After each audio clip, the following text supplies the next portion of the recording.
Magandang araw po sa inyo lahat. Ako po ay nananawagan kay Sir Rapi Tulfo na sana mabigyan po ako ng aksyon sa panggagaasa po sa akin na tatlong mag-aama na si William Thompson Pascual, Liam Sampascual at J.R. Sampascual. 2010 po, nagpagawa po kami ng bahay doon po sa may subdivision po namin. At yung lola ko po is pinaiwan po ako doon sa kapitbahay po namin para pumuli po siya ng yero sa kwarto at yung mga gamit po sa kwarto like kisame po.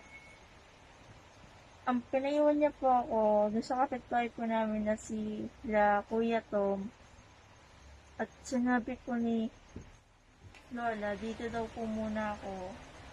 Antayin niya na lang daw po niya ako bumalik. At doon po nangyari yung panggagasa po sa akin ni Kuya Tom.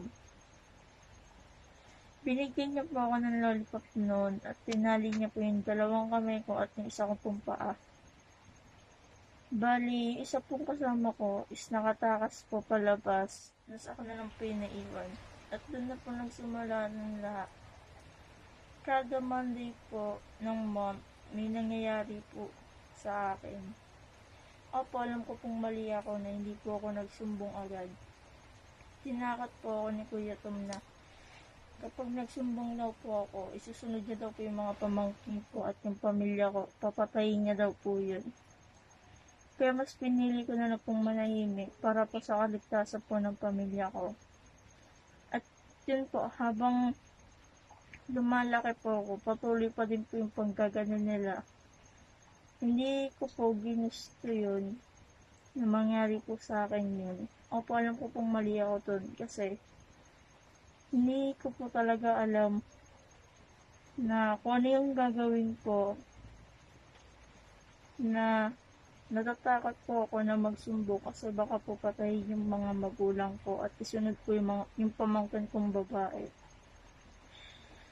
Humihingi lang po ako ng tulong sa inyo na ma-actionan ako na mabigyan po ako ng hustisya sa panggagasa po sa akin ng tatlong mag-aama.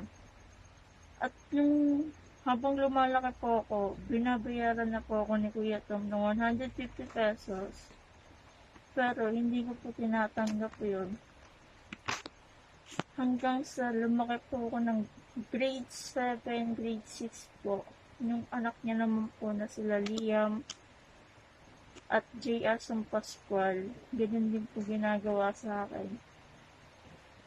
Yung anak niya po na si Liam, nag-chat po sa akin sa Messenger. Sinabi niya po sa akin, punta daw po ako dito. Antay niya daw po ako, pero hindi po ako napunta. Siya po mismo yung napunta sa bahay. At yun niya po ako ginagaasa sa bahay. Wala pong masyadong tao na sa amin kasi po subdivision po kami, doon po kami sa may pinakadulong. Madalas po wala pong tao sa street po namin sa may subdivision. Around 12 noon at 1 p.m. po, pumapasok po si Liam sa may bahay. Na-stop lang po siya netong January 29, 2020. 9 years na po akong nananahimik. Ulit-ulit po nangyayari sa akin yun. Pero, hindi ko po ginusto na mangyari sa akin yun. And sana po, matulungan niyo ko na mapansin ni Sir Rapi Tulfo at nabigyan po ng hustisya. Galing na po kami sa may fiskal, nagsampan na po kami ng kaso.